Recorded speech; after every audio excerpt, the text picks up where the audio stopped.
Assalamualaikum warahmatullahi wabarakatuh. Apa khabar kepada anda semua penonton setia rancangan Tanyalah Ustaz, biar tahu jangan keliru. Alhamdulillah. Syukur pada Allah Subhanahu Wa Taala kerana di awal pagi ini Allah Subhanahu Wa Taala mengurniakan kepada kita semua rezeki. Rezeki yang sangat special, iaitu berupa di dalam bentuk ilmu, di mana Tanyalah Ustaz ini kita jadikan sebagai satu madrasah pengajian, tafsir dan taranum setiap hari Sabtu dan juga Ahad. Tahniah saya ucapkan kepada anda semua sekali lagi, dan Alhamdulillah, syukur pada Allah Ta'ala, pada awal pagi ini kita akan sama-sama mengkaji surah Ghafir 3 ayat sahaja. Penonton, saya ulang, selama 2 jam kita hanya mengkaji 3 ayat sahaja, iaitu bermula pada ayat 43, 44 dan 45. Seperti biasa, saya, Nizal, tidak berkeseorangan di meja akademik Tanyalah Ustaz.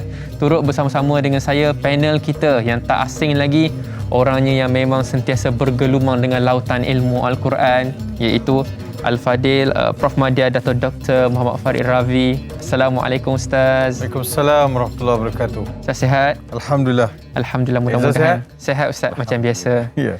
Alhamdulillah, syukur pada Allah Ta'ala. Sempatlah Ustaz ya, sebelum kita bersiaran ni, kita scroll lah mana yang patut nak mencari info.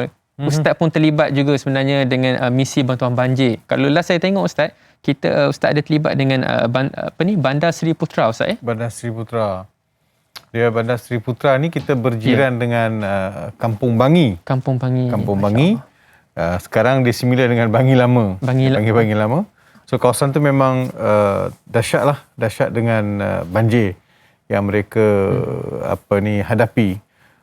Air sampai ke bumbung rumah, sampai ke kereta-kereta yang tenggelam. Jadi terpaksa kita turun.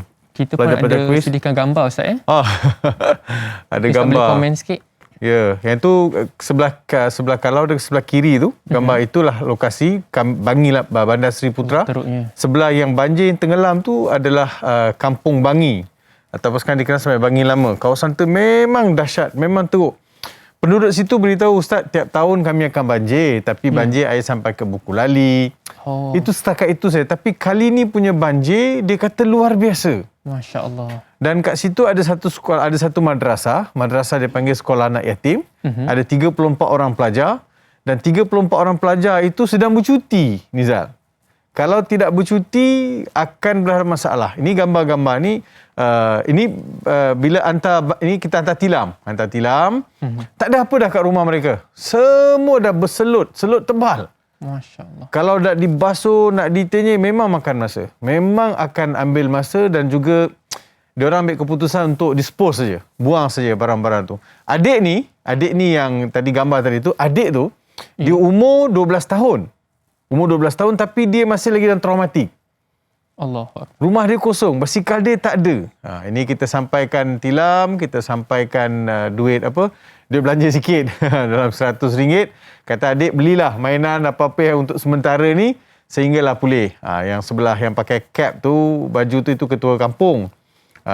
Ketua kampung, dan belakang cekak tu bendahari masjid Bandar Seri Putra. Begitulah suasana. Kita tengok yang ni dah clear dah. Kalau Nizal tengok tingkap tu tadi tu, sampai tingkap tu penuh tu atas tu. Itu nampak selut tu sampai ke atas tu. Itu sampai air tu sampai ke situ. Ini dah kira cantik. Kalau hari kita pergi dengan berselut tu, Masya Allah. Hampir 3 hari kita tak boleh masuk kawasan tu sebab air masih lagi dipanggil air temenung. Air tu tak surut. Jadi Alhamdulillah, masyarakat turun, silih berganti. Ini sampah-sampah kita kumpulkan supaya dia boleh masuk dalam lori untuk diangkut ke tempat pembuangan sampah. Isunya ialah lepas banjir, Nizal. Ya, Ustaz. 2 benda. Pertama sekali nak bersihkan rumah. Keduanya adalah buang barang-barang yang nak dibuang tu. Bila barang-barang dibuang tu tidak dibuang secara sistematik. Tak boleh dilonggok. Kalau dilonggok saja nanti akan ada jangkitan, bau. Betul. Lagilah dia akan tidak selesa kan. Kita kena kumpulkan sampah-sampah tu keluar tepi jalan supaya lori boleh lalu dan angkut.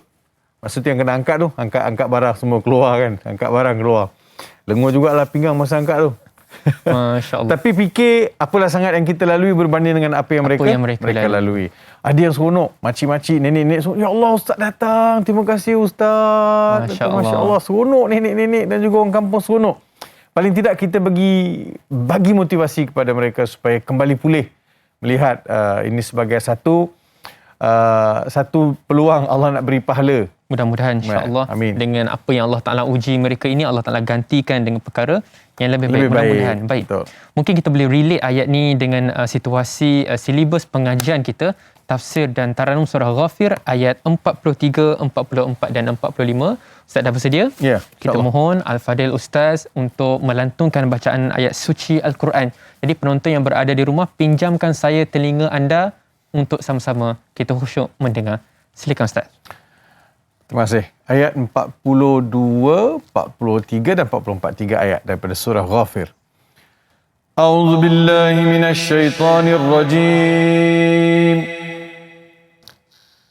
Bismillahirrahmanirrahim. La jarama annama tad'unani ilayhi laysa lahu da'wah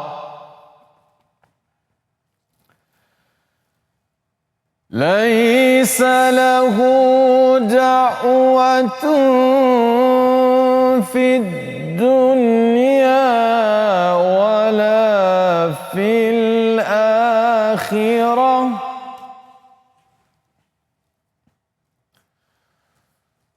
wa anna maraddana ila Allahi wa annal musrifina hum ashabun nar.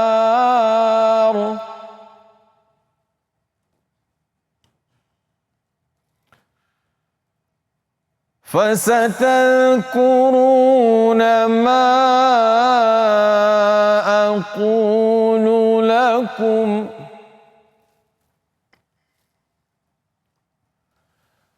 وأفوض أمري إلى الله إن الله بصير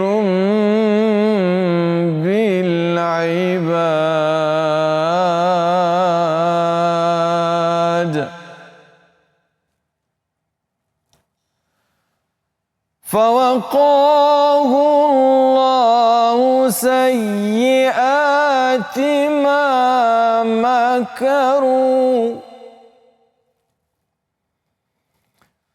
وحاق بآل فرعون سوء العذاب صدق الله العظيم.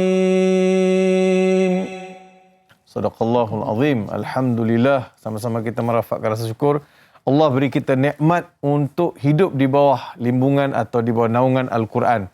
Said Qutb pernah sebut, dia kata, Al-hayatu fi zilalil Qur'ani ni'matun la ya'rifuha illa man dhaqaha. Hidup di bawah naungan Al-Quran adalah satu nikmat, pemberian, anugerah daripada Allah. Tidak akan dapat merasakan nikmat dan keseronokannya melainkan mereka yang pernah dapat merasakan tersebut. Jadi kita mohon pada Allah supaya Allah campakkan rasa nikmat bersama Al-Quran. Tak semua orang dapat rasa. Kita nak rasa nikmat bersama dengan Al-Quran. Macam mana seronok jumpa kawan. Seronok jumpa kekasih. Seronok jumpa orang yang kita rindui. So, bagaimana dengan Quran? Kita mesti ada rasa seronok. Saya selalu tanya, kalau kita tak makan, kita satu hari tak makan, Nizal, kita rasa apa? Lapar. Kalau satu hari tak minum, kita rasa apa? Tak minum air. Dahaga. Kita rasa dahaga. Masya Allah. Satu hari tak baca Quran, you rasa apa? Deepnya Ustaz. Kalau tak rasa apa-apa, kita tak ada friendship lah dengan Al-Quran. So alhamdulillah. So kita lihat terjemahan ayat 41 dulu. Ayat 41 Allah berfirman, la jarama annama tad'unani ilaih laisa lahu da'watun fid dunya wala fil akhirah wa anna maraddana ila Allah. Wa anna maraddana ila Allah wallahu wa annal musrifina hum ashabun nar. Yang bermaksud tidak syak lagi bahawa makhluk-makhluk yang kamu ajak aku menyembahnya itu tidak dapat menyahut sebarang seruan atau memberikan sebarang pertolongan sama ada di dunia ataupun di akhirat. Dan sesungguhnya tempat kembali kita semua ialah kepada Allah. Dan sebenarnya orang-orang yang melampau-lampau kejahatannya itu merekalah ahli neraka.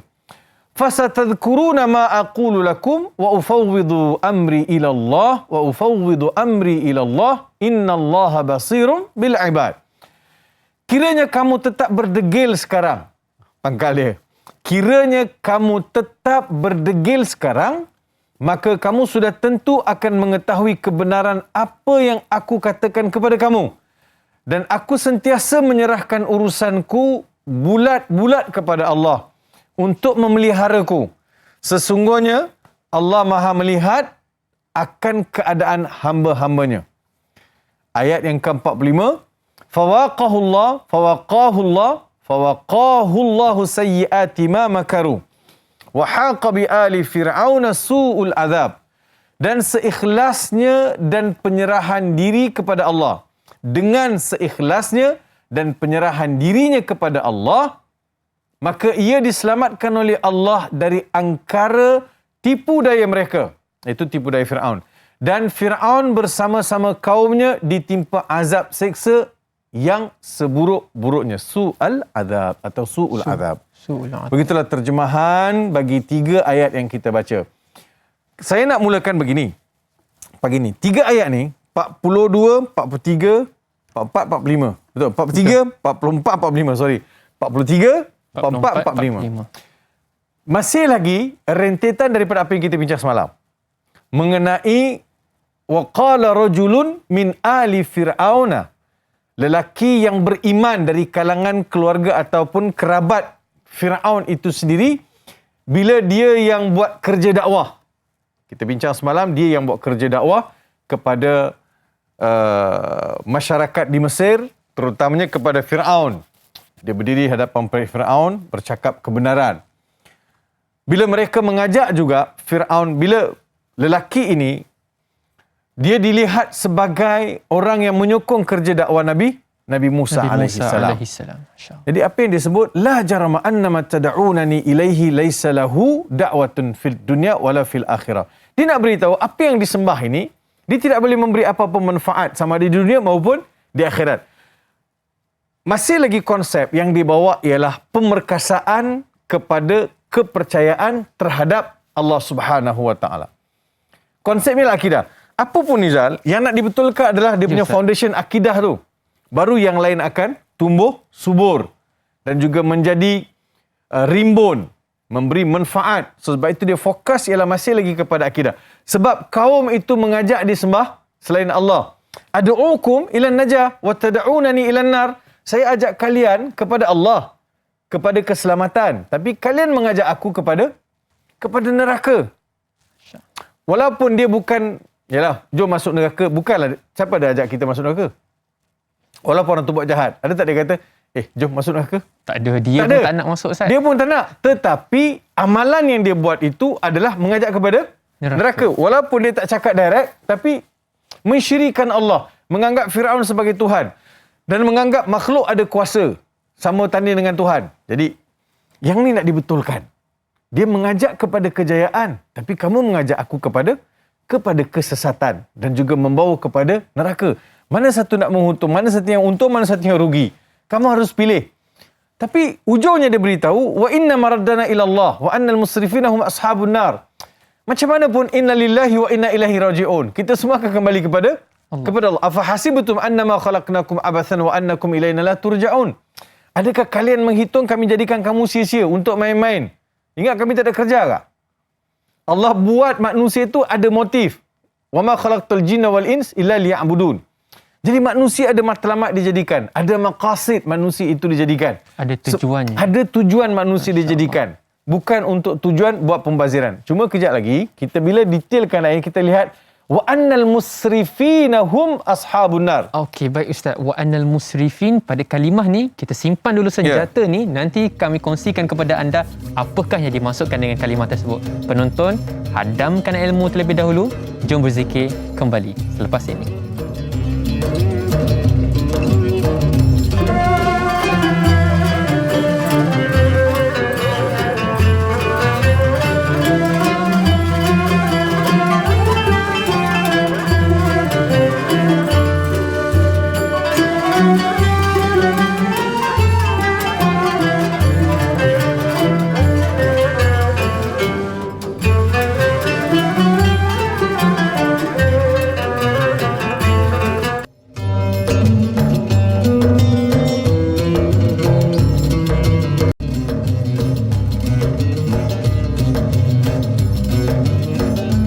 Penonton Tanyalah Ustaz, sekarang kita masih lagi dalam surah Ghafir ayat 43, 44, 45. Kita tadabbur satu demi satu dan bermula pada ayat 44 ini. Baru sahaja tadi Ustaz menghuraikan kepada kita pelbagai nikmat yang Allah Ta'ala berikan kepada kaum Nabi Musa alaihi salam. Satu demi satu. Baru saja diselamatkan. Betul Ustaz ya? Ya. Dan dah mula minta kepada Nabi Musa AS perkara yang tak masuk akal, perkara yang terlalu melampau.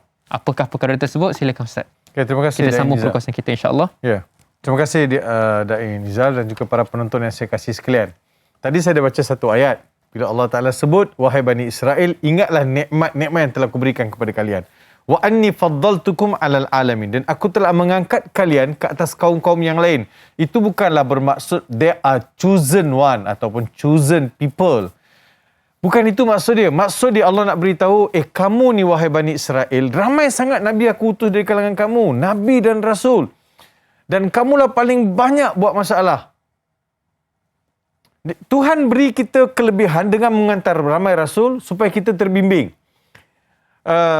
Adakah itu merupakan satu pemberian? Betul, nikmat, pemberian nikmat besar. Tapi dalam masa yang sama ada penyindiran. Cuba Nizal, pergi ke Bandar Seri Putra contoh. Yeah. Pergi ke Bandar Seri Putra, sampai di Bandar Seri Putra, tengok kanan klinik, tengok kiri klinik, sana klinik, sini klinik. Banyak betul klinik. Lepas tu, Assalamualaikum, salam. Tugas di mana? Saya doktor. Ya, doktor. Banyak klinik, banyak doktor. Apa yang Nizal faham? Banyak penyakit. Nampak banyak kelebihan, sebenarnya ada sindiran lah kat situ. Macam ramai doktor, ramai banyak klinik. Oi, hebat kawasan ni. Tak, itu memberitahu signifikannya masyarakat itu banyak penyakit. Jadi begitulah juga Bani Israel. Apa yang nak dibanggakan? Apa yang mereka nak banggakan? Sedangkan mereka telah melakukan pelbagai kemungkaran dan juga kerosakan yang berpanjangan. Wa annal musrifin. Israf itu juga, saya pernah sebut sebelum ni Nizal. Allah Subhanahu Wa Ta'ala bila kurniakan Nabi Allah Ibrahim alaihissalam 2 orang putera. Putera sulung Ismail, putera kedua Ishaq. Ismail alaihissalam, setiap kali Allah sebut Ismail alaihissalam, Allah akan sadurkan nama Ismail dengan Halim. Halim, seorang yang sangat penyabar dan penyantun. Ismail. Ishaq, Allah akan sadurkan dengan Alim. Ain lam ya mim. Alim, berpengetahuan. Uniknya, Allah Subhanahu Wa Ta'ala jadikan Ismail ini bermukim dan bermastautin di bumi Mekah. Seorang yang penyabar, penyantun, yang lembut budi pekertinya, jaga Mekah. Seorang yang alim, luar biasa kemampuan pencerapan ilmu dia, suruh jaga Palestin. Hebat. Sebab itu setiap kita yang nak pergi Mekah, pergi Madinah, buat umrah, pertama sekali kita diberitahu, sabar. Sabar. Kalau pergi umrah, pergi haji tak ada sabar, memang tak dapat mabrur. Berbeza dengan Palestin. Kalau hari ini lihat teknologinya, keilmuannya, pelbagai capaiannya, agriculturenya. Kalau Israel yang dominasi, memang Tuhan bagi dia pandai. Bangsa itu Tuhan bagi pandai. Melihat kepada sejarah saja, Ustaz. Tetapi kepandaian itu tidak boleh jadikan sebagai israf. Jangan melakukan melampau dengan apa yang Tuhan beri. Manfaatkan untuk kebaikan maksimum. Kalau tidak, hum ashabun nar. Takkan nak jadi sahabat neraka. Kita kata ashab ni sahabat. Tapi terjemahan sebut ahli neraka. Ahli neraka dia tak touching sangat. Bila kata sahabat, oh, awak ni sahabat Farid Rawi. Wih, hebat orang kawan dengan Farid Rawi. Wih, Ustaz kawan dengan Daik Nizam. Wih, hebat Ustaz. Nampak macam sahabat. Hebatlah kita. Dengan siapa kita sahabat. Kalau kata Ustaz ni ahli Farid ke? Tak. Tapi kalau kata sahabat, macam dia dah jadi macam rapat sangat. Rapat sangat. Sebab itu sebut ashabun nar. La haula wala quwata illa billah. Jadi terjemahan Al-Quran tu sendiri memang sampai lah, Ustaz. Dakwah kita pagi ni, Ustaz, ya, ashabun nar. Kita tak nak menjadi sahabat kepada neraka itu sendiri. Okey, baik penonton, mudah-mudahan ilmu yang disampaikan bermanfaat kepada kita semua, insya-Allah. Ustaz, kita nak ambil pemanggil kita yang utama, boleh Ustaz? Boleh. Bismillahirrahmanirrahim. Assalamualaikum warahmatullahi wabarakatuh. Siapa di sana? Waalaikumsalam warahmatullahi wabarakatuh. Allahumma salli ala Muhammad. Assalamualaikum Dai dan Datuk. Ya. Waalaikumsalam warahmatullahi wabarakatuh. Saya Norini Abdul Latif daripada Buntung, Ipoh, Perak. Saya nak baca dan minta Datuk cek bacaan saya lah dan komen. Silakan. Saya cuba Datuk ya. Ya. A'udzu billahi minasyaitonir rajim. Bismillahirrahmanirrahim. La jarama annama tad'unani ilayhi lahu. La jarama annama tad'unani إليه ليس له دعوة في الدنيا ولا في الآخرة وأن مردنا إلى الله وأن المسرفين هم أصحاب النار. ما شاء الله. فستذكرون ما أقول لكم وأفوض أمري إلى الله إن الله بصير بالعباد. فوقاه الله سيئات ما مكروا وهاق بآل فرعون سوء العذاب. صدق الله العظيم. اللهم صل على محمد. Sadaqallahul azim. Masya-Allah. Alhamdulillah, syukur pada Allah Ta'ala, kita telah berjaya mendidik masyarakat yang berada di luar sana. Setiap Sabtu Ahad mereka dah tahu dah. Silibus kita adalah tafsir dan juga taranum. Jadi kita mohon Al-Fadhil Ustaz untuk memberi sedikit komentar berkenaan dengan bacaan surah Ghafir ayat 43 sehingga 45. Ya, terima kasih Puan Norini Abdul Latif atas bacaan tadi. Baik bacaannya, cuma apa yang perlu kita perhatikan ialah begini, dalam kaedah membaca Al-Quran ni, mata kita kena laju. Bila saya melihat satu kalimah ni, kata saya baca, La jarama annama tad'unani. Mata saya dah sampai dekat laisa lahu. Walaupun mulut saya membaca annama tad'unani, tapi mata saya dah sampai dekat laisa lahu. So mata saya mesti lebih cepat daripada mulut saya. Saya dah boleh calculate dan saya boleh dah eja dah. Jadi saya boleh baca. Tak ada setiap huruf, saya sampai dekat situ, yang sebelahnya saya tak baca, saya tak nampak lagi, saya tak lihat lagi. Itu kaedah yang pertama. Yang keduanya, Puan, di hujung-hujung tu nampak macam jadi semput sikit. Itu saya kata semalam, kita rancang. Yang keduanya, bila di hujung tu jadi tak fasih, dia tu tak cantik lah. Ashabun nar. Ashabun nar. Dia kan, moncong atau tidak mulut kita ni, lihat kepada baris, lihat kepada huruf. Kalau wow, nak sebut wow, kena muncul macam ni, minta maaf. Wow. Kita sebut wa. Kalau saya sebut ayat dekat ujung, sampai ujung aja sampai. Wa annal musrifina hum ashabun nar. Nampak mulut? Wa annal musrifina hum, tutup, hum ashabun nar. Bila sebut as, dia tak boleh sebut aus. Dia mesti as sebab dia a, sad mati. Sad tu huruf safir dia panggil kan. As, dia tak boleh aus. Kalau sebut hum ashabun nar tak betul. Ashabun nar.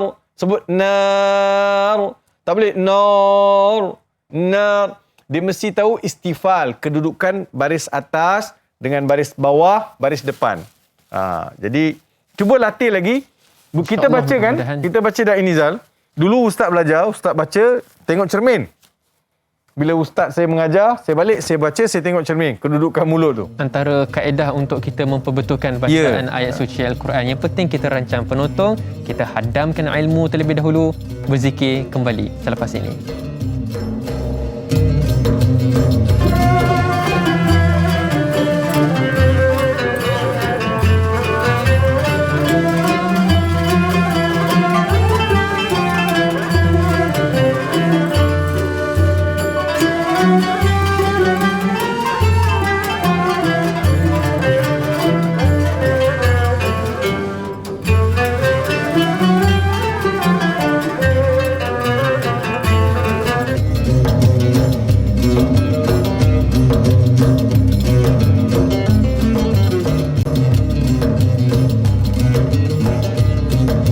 Penonton yang berada di rumah, saya rasa excited sangat hari ini. Seronok. Kenapa? Saya kira objektif kami tercapai.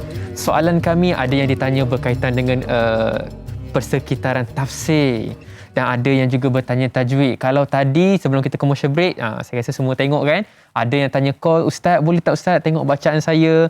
Maknanya tanyalah Ustaz. Kita berjaya menjadikan platform Tanyalah Ustaz ni sebagai satu madrasah untuk keluarga yang duduk di rumah. Sabtu Ahad, jom buka Quran, kita tengok Tanyalah Ustaz. Jadi saya kira lebih cantik lagi, mana-mana kalau ada pendapat daripada keluarga, kita ajak mereka sama-sama untuk tonton Tanyalah Ustaz. Baik, kita teruskan dengan soalan Facebook untuk pagi ini. Soalan daripada Zuhara, merujuk kepada ayat 43. Mengapakah manusia menjadikan agama sebagai barang mainan mereka dan senda gurauan mereka? Mereka juga menjadikan kehidupan dunia ini sebagai matlamat kehidupan mereka dan mereka tidak mempedulikan persiapan kehidupan mereka di hari akhirat. Soalan yang kedua, adakah manusia lupa, leka dan lalai akan pertemuan dengan Allah Subhanahu wa Ta'ala? Silakan Ustaz. Ya, terima kasih kepada Zuhara atas soalan pertama sekali. Kenapa manusia menjadikan agama ini sebagai mainan, senda gurau? Itulah tabiatnya. Sebab manusia tak nampak apa yang ada di hadapan dan bagaimana dia akan dikembalikan kepada Allah Subhanahu wa Ta'ala. Jadi Allah Ta'ala gambarkan bahawa dunia ini sebagai zinah wa tafakhurun. Dunia ini adalah perhiasan, tempat manusia rebut, mencari kebanggaan, mencari kedudukan. Jadi dalam semua itu taklah kata salah, tetapi bila yang demikian itu yang mendominasi manusia. Kita rasa terlalu nak mengejar sehingga tinggalkan agama Allah Subhanahu wa Ta'ala di belakang dengan mengabaikan agama jadi perkara yang sekunder, bukan lagi premier, bukan lagi keutamaan tetapi sampingan. Tidak boleh. Jangankan tidak nampak ada Islam dalam diri kita, tak boleh begitu. Kita mesti masuk Islam dalam keseluruhan. Udkhulu fis silmi kafah. Masuk Islam tu terima Islam keseluruhan. Tak boleh part you terima, part you tinggal. Jadi part terima, part tinggal nampak macam ada main-main sikit lah. Islam ni bukan agama untuk dimain-mainkan. Sebab itu Allah tersebut, afahasibutum annama khalaqnakum abathan. Adakah kamu kira kamu dijadikan secara sia-sia, abathan, tak ada motif, tak ada matlamat. Wa annakum ilaina la turja'un. Kamu tidak akan dikembali kepada kami. Tetap akan kembali. Jangan main-main dengan agama. Hidup kita dengan agama, mati kita dengan agama. Pertemuan kita kepada Allah Subhanahu wa Ta'ala adalah dengan agama. Inna dina indallahi al-Islam. Sesungguhnya agama di sisi Allah, agama Islam. Islam ini bukan satu agama yang mengongkong. Dia adalah satu agama yang membina disiplin. Membentuk pribadi. Membentuk watak-watak yang cantik, indah. Supaya watak kita sebagai khalifah dalam membangunkan bumi ini ada tanggungjawab, ada amanah. Saya nak jadi engineer tak ada masalah, saya doktor tak ada masalah, saya nak astronot tak ada masalah, saya nak jadi siapa saya tak ada masalah. Tetapi agama jangan tinggal. Saya ingat lagi masa saya belajar di Kelantan, guru kami pagi-pagi lepas solat subuh dia suka baca satu nasyid dan syidah dia kata. Yeah. Pergi mengaji ke kota tinggi, jumpa guru ucapkan salam, esok mati sekarang mati, ayuh mati di dalam Islam. Itulah yang didendangkan kepada kami masa mula-mula dulu, masa belajar dekat Kelantan dengan guru saya. Didendang, jadi lama-lama benda tu masuk, menyerap. Betul. Esok mati, hari ni mati. Kita mati dalam apa? Persoalannya itu yang perlu kita fikir. Jangan dimain-mainkan dan buat persiapan untuk jumpa Allah.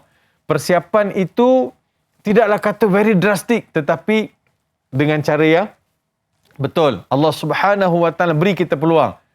Peluang masih ada lagi. Selagi mana nyawa tak sampai dekat kerongkong ni, Gunakan masih ada peluang untuk kita buat. Masya Allah. Agama ini adalah satu keperluan, bukannya untuk kita buang dan juga pakai.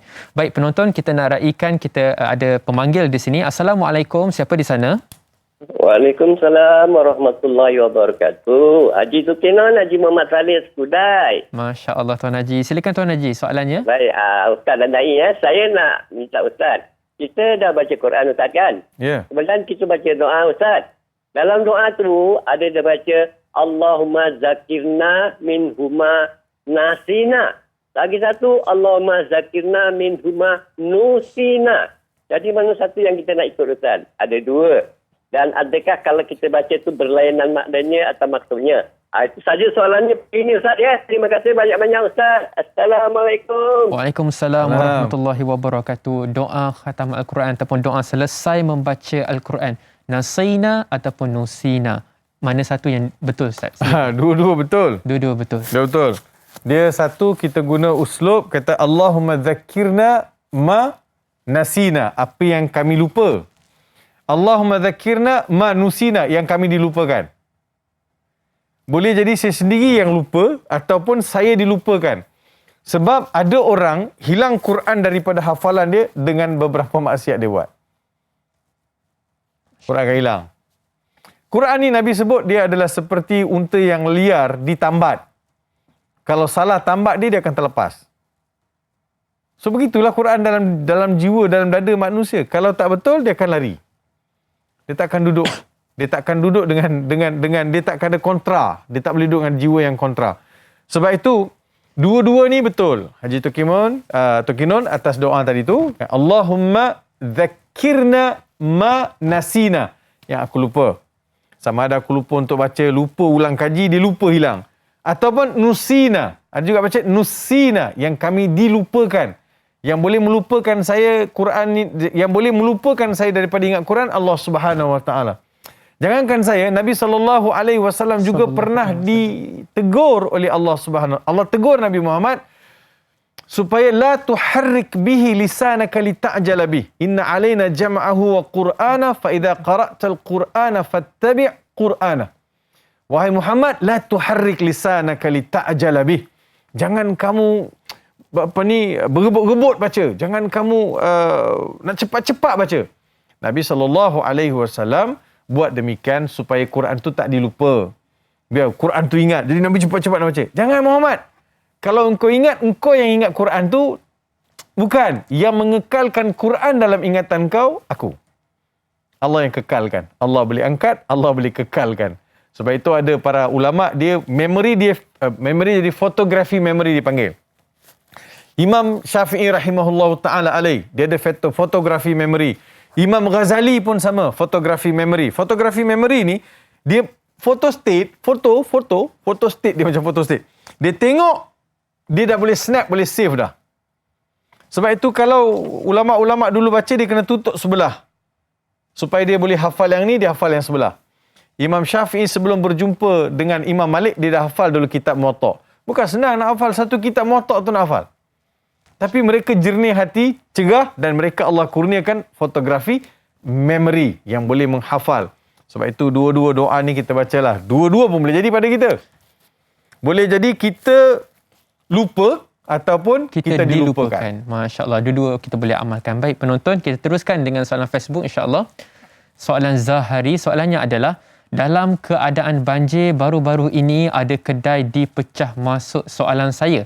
Dalam situasi itu, apakah hukum Islam menghalalkannya merujuk kepada ayat yang ke-44? Macam mana Ustaz? Ustaz komentar sesuai dengan situasi, keadaan yang berlaku di luar sana, kita nak relate dengan surah Ghafir ayat 44. Ya. Saya pertama sekali kita rasa bertuahlah bila pemilik Maidin Store menghalalkan. Sebab dengan alasan mungkin mereka tak dapat bantuan. Pemilik barang, begini tuan-tuan, dua situasi. Situasi pertama, pemilik barang. Situasi kedua adalah perbuatan tersebut. Perbuatan pecah masuk, mengambil hak orang lain, itu perbuatan tu no kompromi. Perbuatan tu haram, berdosa dalam Islam. Kita dah ambil barang tu, tuan punya barang menghalalkan. Itu dia halalkan barang, itu hak dia. Tetapi perbuatan pergi ambil barang orang dengan pecah masuk, itu adalah perbuatan yang salah. Kalau nak kategorikan darurat, dia mesti mencapai kriteria darurat tu. Baru sehari dua hari banjir, belum lagi jadi darurat. Kalau betul tak ada, yang sepatutnya bertanggungjawab untuk menyampaikan bantuan itu adalah pihak yang bertanggungjawab lah, kita kata. Dia mesti melihat kepada situasi itu betul-betul getir, baru kita boleh consider. Ianya sebagai satu keadaan yang betul-betul darurat dan masyarakat perlukan. Kalau begitu, makanan sajalah diambil. Kenapa ambil barang-barang lain? Orang kata juga soalan. Kemudian kalau betul kamu perlukan makanan, ambil makanan yang diperlukan, tapi kenapa mesin ATM itu dipecahkan? Kenapa ada kerosakan-kerosakan lain yang dilakukan? Okey, satu supermarket berlaku dan ada beberapa supermarket pula berlaku kemudian.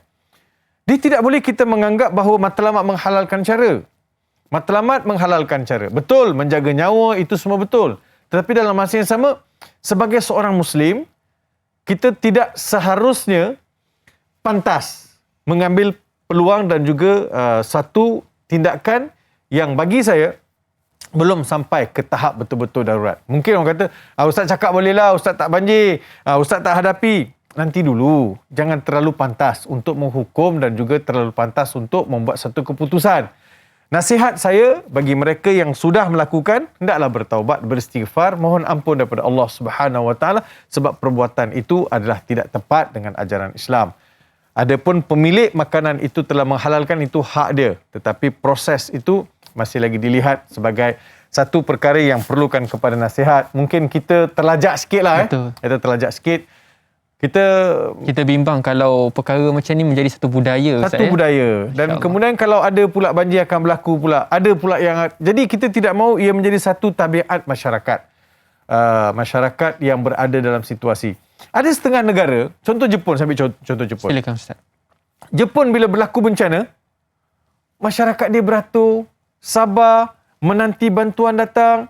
Jadi ada watak-watak yang sangat cantik, yang sangat indah. Di kala mereka susah, mereka rasa perlu sabar, perlu mengambil langkah-langkah persiapan, nanti bantuan akan sampai. Belum sampai ke tahap yang betul-betul darurat. Ada setengah negara memanglah dia pantas berlaku pencerobohan dan sebagainya. Tapi kita masyarakat Malaysia, saya mengajak dengan hati yang tulus ikhlas supaya perkara ini tidak berlanjutan. Dan kita harus melihat bahawa darurat itu akan berlaku tetapi mesti sampai pada kriteria, sampai kepada keadaan yang dibenarkan oleh syarak. Baik, Alhamdulillah, syukur. Terima kasih Ustaz di atas pencerahan. Baik, kita teruskan dengan salam Facebook yang seterusnya insya-Allah. Soalan daripada Qurratu Hafiz. Soalannya adalah merujuk kepada ayat 44. Ujian datang dalam pelbagai keadaan seperti apa yang sedang berlaku ketika ini. Bolehkah kita amalkan ayat 44 ini ketika sedih dalam menghadapi ujian ini atau menyerahkan urusan kita sebulat-bulatnya kepada Allah Subhanahu Wa Taala? Bolehkah Ustaz kita beramal dengan ayat ini? Ya, Boleh. Ayat yang ke-44. Allah, ayat ke-44 ni, bila lelaki yang beriman tadi dari kalangan kerabat Fir'aun ni, dia sebut hujung, dia kata fasatadhkuruna ma aqulu lakum. Kalian nanti akan ingat apa yang aku cakap ni. Maksudnya dia cari mubarirat, dia memberitahu tanggungjawab aku sudah selesai. Allahumma syhad anni fabalagh. Allahumma syhad fa inni balagh.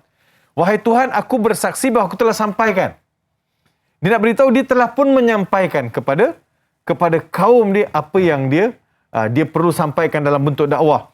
Kemudian disusuli wa ufawwidu amri ila Allah. Ayat ini seangkatan dengan hasbunallah, hasbiyallah, la haula wala. So wa ufawwidu amri ila Allah. Dia adalah suatu ungkapan kembalikan segala urusan kepada Allah Subhanahu wa taala. Dalam semua keadaan dah ini, Zal. Dalam kesempitan rezeki, dalam masalah keluarga, dalam masalah apa saja, wa ufawwidu amri ilallah. Tetapi dia mesti telah melalui proses-proses yang betul. Dalam keadaan banjir sekarang ni, kita dalam keadaan susah, wa ufawwidu amri ilallah. Kepada siapa lagi kita nak serah? Kepada Tuhan yang memiliki segala-galanya, yang beri saya makan, bagi saya minum, bagi saya hidup, yang turunkan hujan, yang belahkan bumi. Semua itu saya serahkan kepada Allah Subhanahu wa taala. Wa ufawwidu amri ilallah. Sepenuh hati, serahkan sebulat-bulatnya kepada Allah Subhanahu wa taala. Itulah sebaik-baik senjata. Dengan zikir-zikir macam ni, kita boleh keluar dalam pelbagai musibah. Daripada pelbagai musibah, percayalah. Wa ufawwidu amri ilallah. Innallaha basirun bil ibad. Tuhan ni tak pernah tidur. Tidak pernah tak ambil peduli. Innallaha basirun bil ibad. Allah melihat hamba-hambanya. Jangan berputus asa. Kita ada talian gantung, talian hayat ataupun tali kita ni yang sangat kuat, sangat kukuh melalui doa hasbiyallah, doa wa ufawwidu amri ilallah. Innallaha basirun bil ibad. Penonton, daripada kita mengeluh musim banjir ni, kita amalkan ayat ni mudah-mudahan insya-Allah. Ustaz dan penonton, kita nak melabuhkan tirai di TV3. Kita ada siaran tambahan 30 minit di TV9. Terus kekal setia bersama dengan kami. Hadamkan ilmu, tawakuf seketika.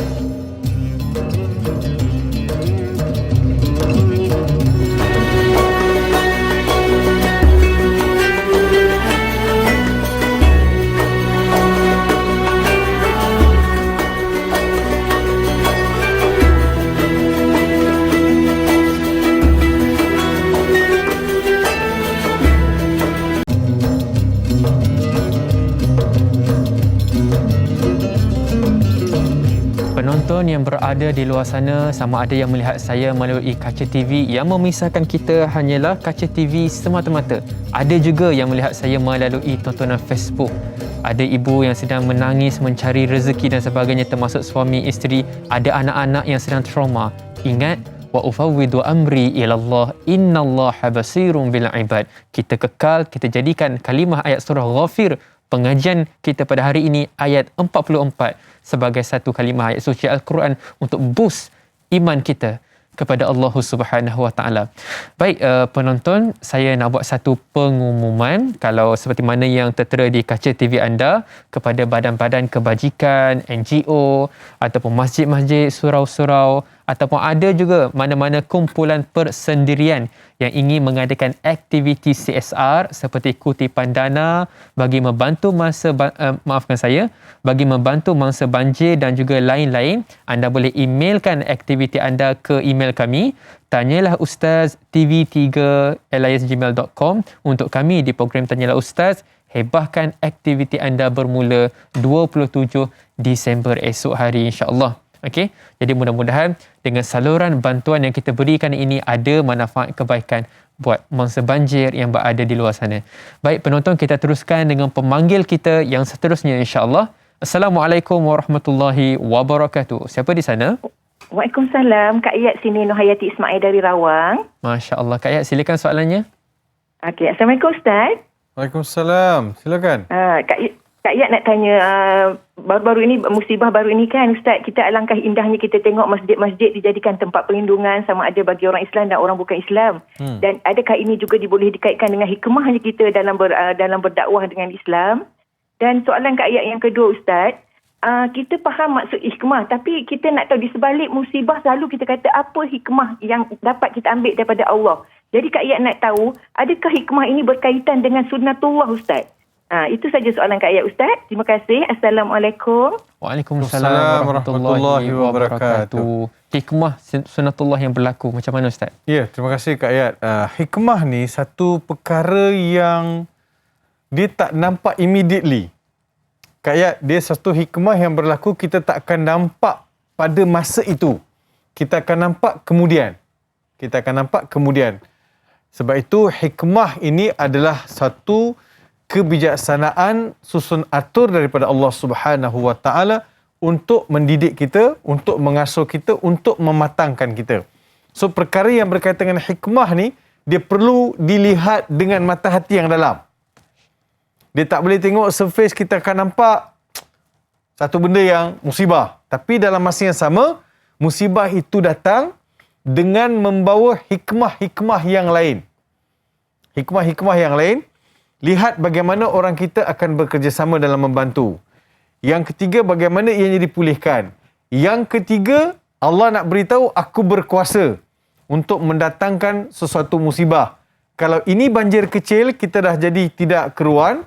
Boleh bayang tak, bila Allah datangkan hari kiamat, langit akan terbelah, air akan jatuh daripada langit dan bumi juga akan mengeluarkan air. Atas air, bawah air. Kanan, kiri, tepi dan semua air. Yang akan melempah menjadikan bumi ini tidak seperti asalnya. Jadi Allah gambarkan, walaupun mereka yang kena itu, kita doakan supaya mereka kuat, mereka diganti dengan lebih baik, ketabahan, kesabaran, kehilangan semua semoga Allah ganti. Kalau tidak di dunia pun, Kak Ayat, mereka akan dapat gantiannya di akhirat atas kesabaran, atas ketabahan, atas kesedaran. Kembalikan kepada Allah Subhanahu Wa Taala. Dan ini juga akan mengingatkan saya kepada kekuasaan Allah. Dia bukan ingat Allah berkuasa, tak. Dia akan mengajak saya untuk beribadat. Mendekatkan diri kepada Allah Subhanahu Wa Taala. Berapa ramai yang sujud syukur selepas ni lihat. Banjir berlaku. Saya di atas bumbung. Rumah saya masih lagi tegak di situ. Walaupun ada rumah yang lain hanyut.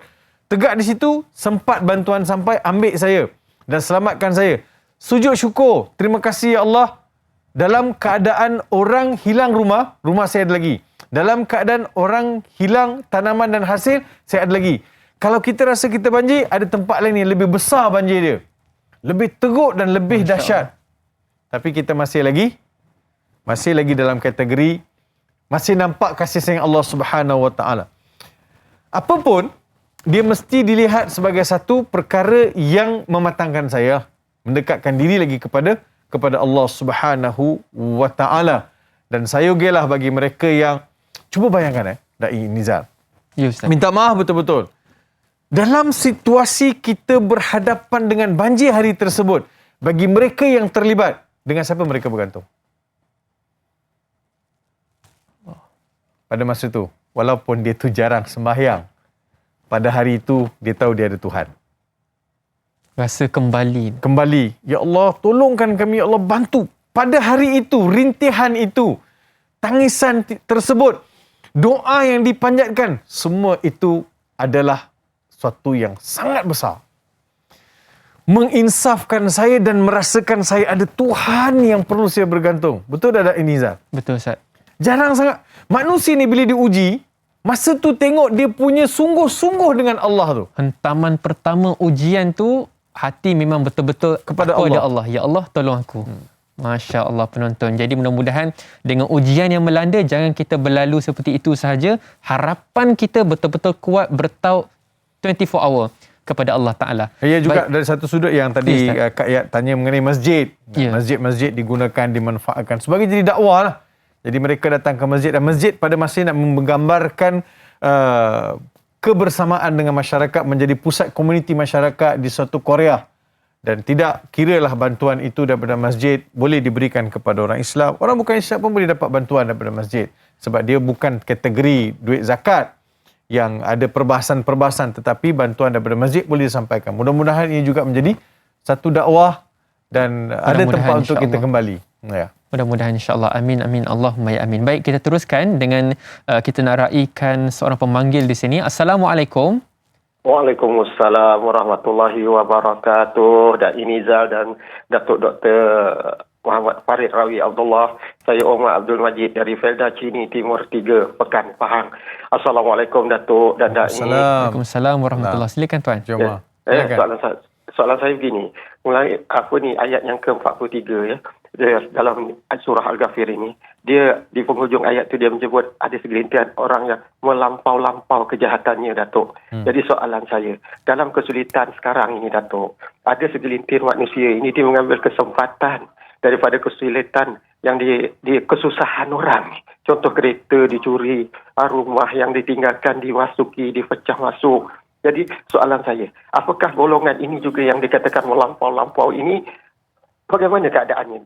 Datuk, saya mohon penjelasan sikit daripada Datuk. Apakah ini dikategorikan sebagai orang yang zalim ke macam mana ke? Terlalu kerana sering mengambil kesempatan dari kesusahan yang ditanggung oleh orang lain. Sedangkan orang baju pun dah tak ada, Datuk. Tinggal selai lah, Datuk, baju yang saya lihat selalu ni.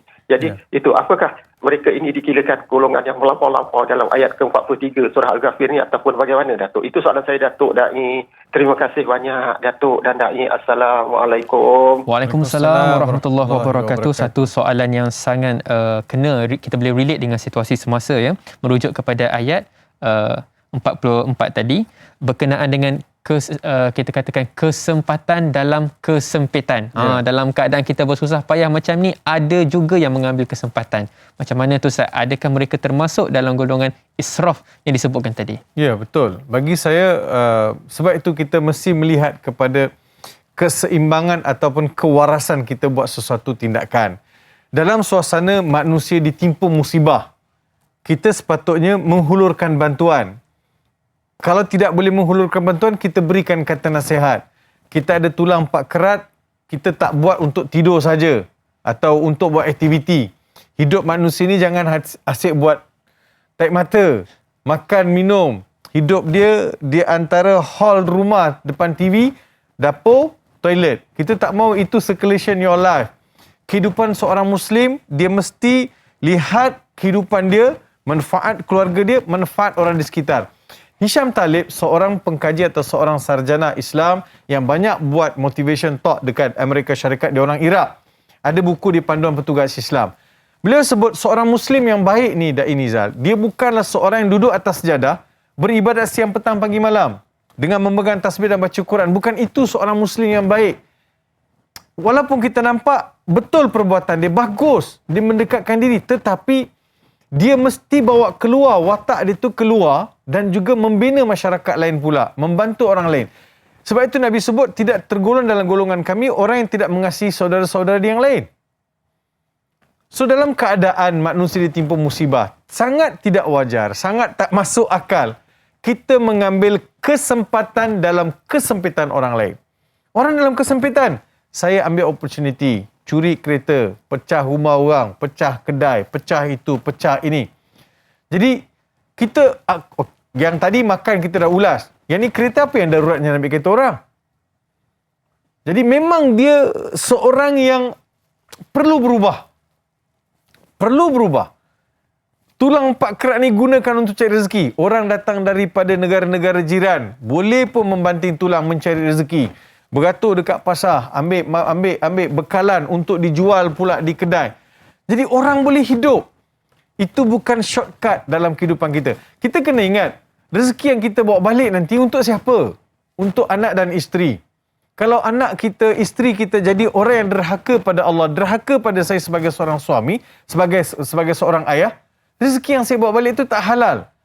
Efek ni bukan kereta, bukan sebungkus nasi, bukan sebungkus sebuku roti, tetapi efek daripada keluarga saya. Masya Allah. Jadi bermaksud etika itu bukan etika utama umat Islam dalam menghadapi apa jua situasi ujian yang telah Allah Subhanahu Dia tak selesai di situ dah, Nizal. Ustaz. Siapa yang dah ambil hak orang lain kena pulangkan balik.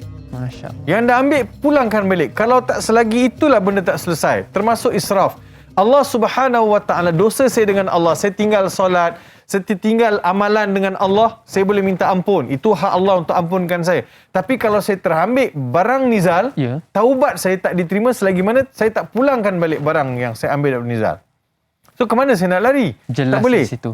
Maksud saya kena kembalikan balik. You kena kembalikan balik. Baru boleh bertaubat kepada Allah. Penonton fikir 10 kali sebelum kita melakukan apa jua tindakan yang berada di luar etika umat Islam. Baik Ustaz, kita teruskan dengan soalan Facebook seterusnya. Soalan daripada Asyai merujuk kepada ayat 44. Sesungguhnya Allah Ta'ala maha melihat keadaan hamba-Nya. Adakah segala perbuatan kita sama ada baik ataupun buruk secara terang-terangan ataupun tersembunyi dapat dilihat oleh Allah Subhanahu Wa Ta'ala yang bersifat basar, iaitu maha melihat? Mohon penjelasan Ustaz, insya-Allah. Ya. Terima kasih kepada Sahal atas soalan tadi. Innallaha basirun bil ibad.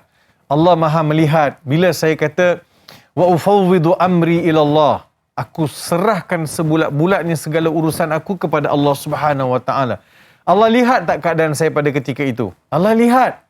Dan saya adalah orang yang telah menyerahkan pergantungan kepada Allah Subhanahu Wa Ta'ala, dan Allah tahu saya adalah orang yang memerlukan perhatian, pertolongan daripadanya.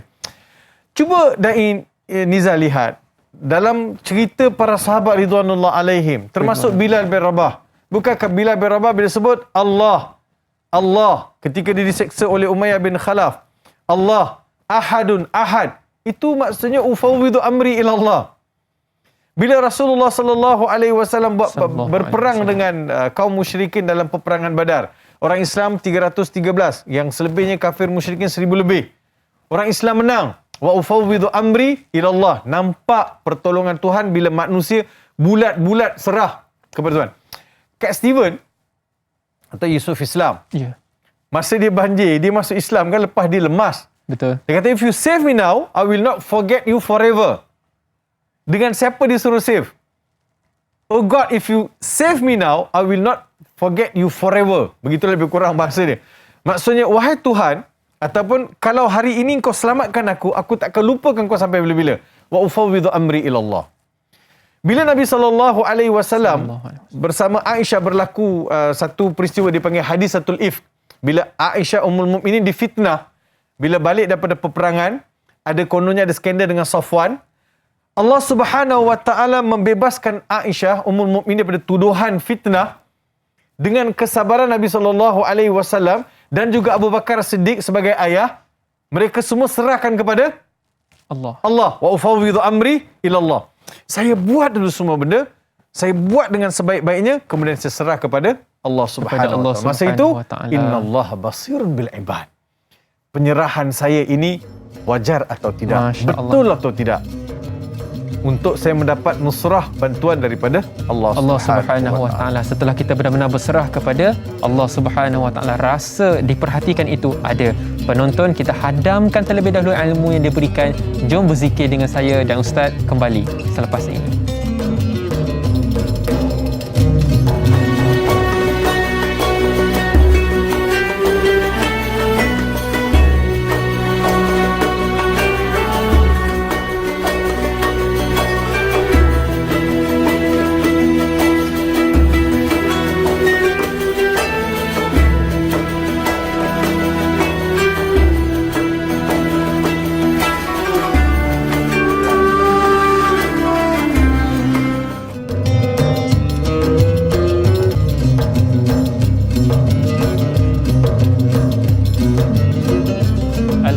Syukur pada Allah Subhanahu Wa Ta'ala. Tahniah penonton yang berada di luar sana. Anda kembali lagi bersama dengan saya Dain Nizal dan juga panel kita Prof Madya Dato' Dr. Muhammad Farid Ravi. Kita masih lagi dalam silibus pengajian kita, iaitu tafsir dan taranum. Sekarang ini kita sedang fokus pada ayat surah Ghafir, ayat yang ke-45. Penonton, kita teruskan dengan soalan Facebook untuk pagi ini. Soalan daripada saudara Aiman Aizuddin merujuk kepada ayat 45. Soalan saya, apakah yang dimaksudkan dengan ahli batin? Daripada kisah tersebut, adakah orang yang benar-benar beriman dan menjaga ketauhidannya kepada Allah Subhanahu wa taala sahaja yang akan diselamatkan daripada kebatilannya, dan yang mereka batil akan Allah Taala musnahkan dari muka bumi Allah Taala? Kita mohon pencerahan panel. Silakan Ustaz. Ya, terima kasih kepada Aiman Aizuddin. Ahli batil. Batil dalam Al-Quran membawa banyak maksudlah. Batil, syirik juga batil. Membunuh orang, batil. Mencuri barang orang, batil. Semua ini termasuk dalam batil. Batil ini dalam bahasa Melayu kita batal lah. Batal. Benda batal ini benda yang tak betul, benda yang salah, benda yang tidak diterima. Itu batil. Ahli batil dalam kalau dalam ayat 45 kita faham bahawa yang dimaksudkan batil adalah mengajak orang menyembah selain Allah. Batil, ajakan itu batil. Firaun itu sama sekali mustahil boleh jadi Tuhan, sebab kalau dianggap Firaun sebagai Tuhan itu adalah batil. Firaun itu sendiri adalah seorang yang batil. Ajakan dia batil, perbuatan dia batil. Kalau saya sebagai seorang ustaz mengajak orang kepada benda yang salah, batil ajaran saya. Saya membawa riwayat-riwayat yang tidak betul, batil. Saya memberi tafsiran yang tidak tepat, tafsiran yang seleweng daripada maksud sebenarnya, batil. Saya memberi fatwa yang bercanggah dengan fatwa Ahli Sunnah wal Jamaah dan fatwa-fatwa daripada ulama muktabar, termasuk batil. Semua itu batil.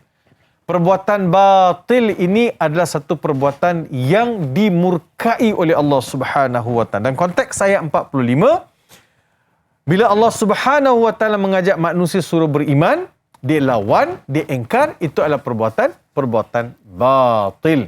Batil ini akan lenyap seperti mana lenyapnya Firaun, Haman dan Qarun. Mana Firaun sekarang?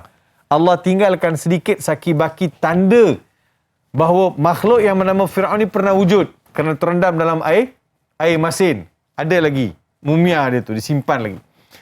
Jadi lenyap tak? Lenyap. Dia rasa dia berkuasa, dia rasa dia Tuhan. Mati tak? Mati. Mana yang lain? Mana Namrud?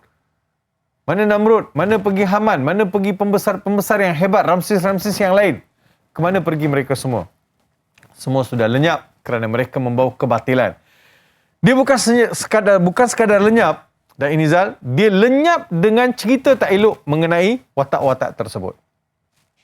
Bukan dia hilang, tapi dia tinggal watak jahat tadi tu. Dia bawa. Kalau orang itu baik, dia akan kekal nama baik dia. Seperti mana harimau tinggalkan belang. Seperti mana orang-orang baik tinggalkan nama yang besar. Kalau di Malaysia, berapa ramai tokoh-tokoh yang telah memperjuangkan kemerdekaan. Nama mereka masih harum. Disebut orang. Mudah-mudahan mereka ditempatkan bersama orang-orang yang baik. So, batil itu akan lenyap dengan kebatilan. Tauhid dengan keimanan akan kekal. Seperti mana saya sebut semalam. Seperti mana tersergamnya sepokok kayu besar. Akar tunjang menjunang ke bumi. Dahan dan ranting mencakar langit. Dia tak akan berlaku apa-apa. Ribut taufan apa pun. Dia akan steady kat situ. Itulah kebatilan yang perlu kita elakkan. Penonton, kita nak raikan pemanggil kita yang seterusnya. Assalamualaikum. Siapa di sana? Waalaikumsalam, Dai. Assalamualaikum, Ustaz. Ya, Puan. Silakan soalannya. Saya nak tanya, ayat ke-45, apakah azab-azab yang diterima yang dalam ayat 45 ini? Itu je.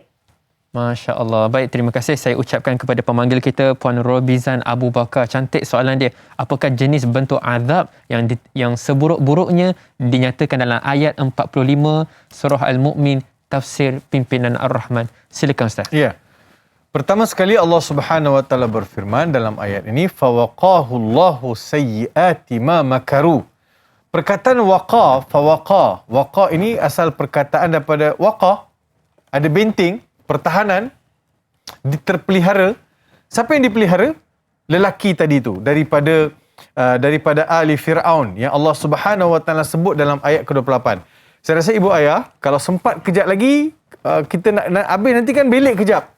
Pergi ke ayat 28. Allah Subhanahu wa taala berfirman, wa qala rajulun min ahli fir'auna yaktumu imanahu ataqtuluna rajulan an yaqula rabbi Allah wa qad ja'akum bil bayyinati min rabbikum wa iyyaku kadiban fa alayhi kidhbuh wa iyyaku sadiqan yusibukum ba'du alladhi ya'idukum innallaha la yahdi man huwa musrifun kadzdzab.